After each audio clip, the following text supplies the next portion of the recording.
afternoon, I'm Felicia Pacentrilli. And I'm Alex Paterson.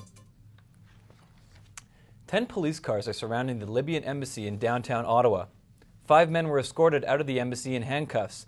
CJTV News will be keeping an eye on this story throughout the day.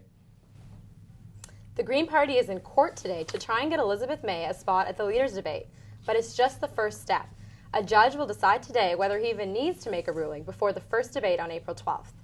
Canada's biggest broadcasters did not invite May to participate. If the case does go ahead, the Green Party's lawyer will argue that broadcasters are legally obligated to set formal rules on who can and cannot participate in television debates. Given decisions of the Supreme Court of Canada that require fairness in elections, and given the evidence about the effect of leaders' debates, it's our view that the CRTC guidelines issued a week ago today, March 29, are constitutionally deficient. It should not be about the consortium and their business decisions. This is an election. This is our democratic process. And what this should be about is what the public wants. On the other hand, the media consortium is arguing in court today that there is not enough time to do a thorough review of all the issues for a decision to be made before April 12th.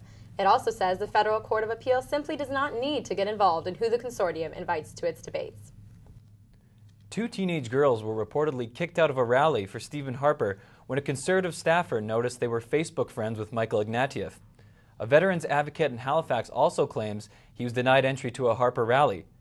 Ignatieff has blasted Harper for screening supporters and suggested he check into people at his own office.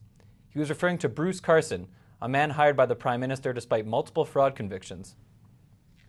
Today on the campaign trail, Stephen Harper, Michael Ignatieff, and Gilles Duceppe will all visit Bloc Québécois ridings in Quebec. Harper will visit a Victoriaville fire station where he is expected to re-announce the volunteer firefighter tax credit. Ignatieff will be campaigning at local businesses and community resource organizations, and Bloc Québécois leader Gilles Duceppe will visit Rimouski and Mont-Joli. Quebec has been identified as a key battleground for the parties in this election. The federal government's projected budget for stealth fighters it plans to purchase is so low that it may not even cover the cost of the jet's engines. That's the conclusion of Winslow Wheeler, a U.S. defense researcher who spoke in Ottawa this morning. Winslow says the Conservatives are lowballing the cost of the F-35 planes by half of what they will likely cost. He told reporters the $9 billion estimate for the 60-odd jets is not enough to pay for all the parts needed for the planes to fly. The government has argued that only the Lockheed Martin jets are suitable to replace Canada's aging F-18 planes. Rebels in the Ivory Coast have seized the home of incumbent President Laurent Gbagbo. Gbagbo is said to be holed up in a bunker in Abidjan as generals negotiate his surrender in return for guarantees of safety. French Foreign Minister Alain Woup said Gbagbo is very close to stepping down. Gbagbo lost a democratic election over 4 months ago but has since refused to leave. Haiti has a new president. Michel Martelly defeated opposition leader Mirland Manégat. That's according to preliminary election results released Monday night. The pop star turned politician received 68% of the vote to beat the former First Lady. Thousands of supporters rejoiced in the streets of Port-au-Prince after the victory was announced. Martelly, whose stage name is Sweet Mickey, will make his first address at a news conference later today. The final results are expected April 18th. The search for a 3-year-old boy continues this morning. Adam Ben-Hama is autistic and unable to speak or hear. He went missing in a remote area of Laval Sunday night. He was playing outside with his 7-year-old sister when his father stepped away for a moment. When he returned, Adam had disappeared. The search is now focused on the icy Mille-Îles River, where authorities believe he may have fallen in. OC Transpo and the City of Ottawa continue consultations with the public over proposed cuts to the city bus routes. The 2011 city budget is requesting OC Transpo save millions through bus route changes. At a public meeting in Ottawa South last evening, bus riders voiced their concerns over a panel of OC Transpo and City Hall officials. Approximately 100 routes and up to 11,000 bus riders may be impacted by the proposed changes. The central goal is to save the city $22 million by next year. More and more people want buses, but at the same time we have buses running empty, which do cost us a lot of money. So we're trying to balance across the city the access or walking distance to transit against the cost of providing more service where service is needed. The Transit Commission will vote on the proposed changes on April 20th. We'll have more on this story in our 4 p.m. newscast. The City of Ottawa's Finance and Economic Development Committee is meeting to discuss lawsuit settlements. The settlements total $10 million, a higher amount than usual. David Koch is down at City Hall. Lawsuits settled out of court cost the city more than $10 million last year in the fourth quarter alone. That's more than double what the city paid all year for out-of-court settlements in 2009. In one case settled last year, the city paid $5 million to an Ottawa resident who suffered a serious brain injury after paramedics allegedly failed to provide timely treatment for a severe allergic reaction. The spike in settlements is on the agenda here at City Hall today as clerk and solicitor Rick O'Connor reports back to the committee that deals with the city's finances. We'll bring you a report on the newscast later today.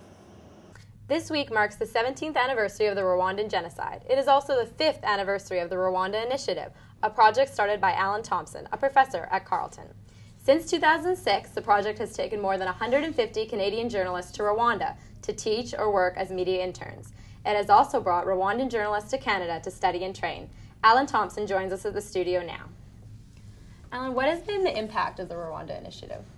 I think you have to measure this at both ends, in Rwanda and in Canada. So in Rwanda, literally hundreds of journalism students have had better teachers, have gone through their program because of this project. And newsrooms have had dozens and dozens of Carleton grads who have gone there to make a contribution. In Canada, I think you need to look at the fact that Carleton has probably sent more journalists to Africa in the last 5 years than the entire Canadian news industry combined. And that's raised awareness among Canadian journalists about a place like Rwanda. And what do you see for the future of this project? I think we need to look for the lessons learned. We're celebrating the 5th anniversary in part so that we can figure out what works, what didn't work. Is Rwanda a place for us to continue doing this kind of work? I think so, but I think we also need to look for other transitional societies where we could have an impact. Thanks, Alan. Okay, thanks. Turns out bankrupt Nortel Networks still has some assets worth a lot of value. Google bid $900 million for the thousands of patents held by Nortel. Ottawa was home to Nortel's main research center until the company filed for bankruptcy in January 2009. Ian Lee teaches strategy at Carleton's Sprott School of Business. He explains the strategy behind Google's bid.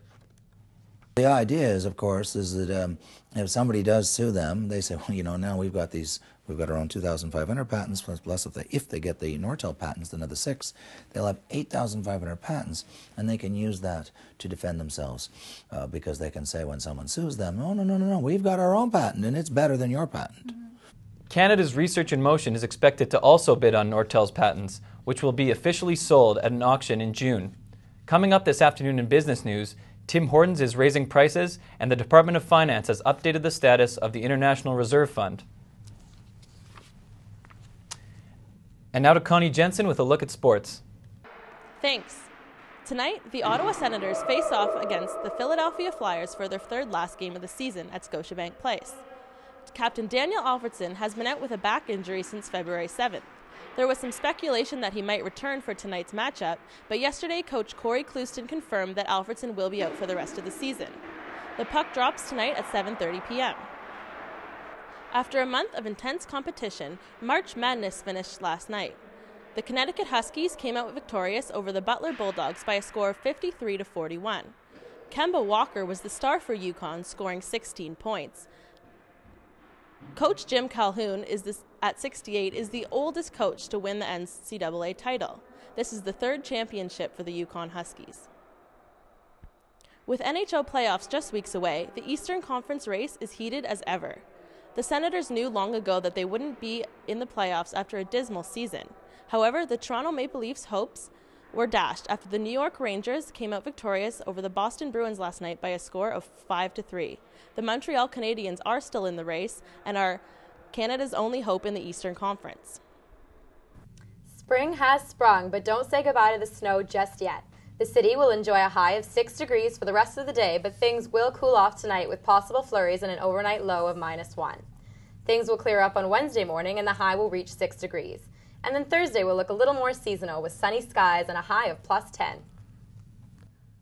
Well, even future kings need to be careful when it comes to their wealth.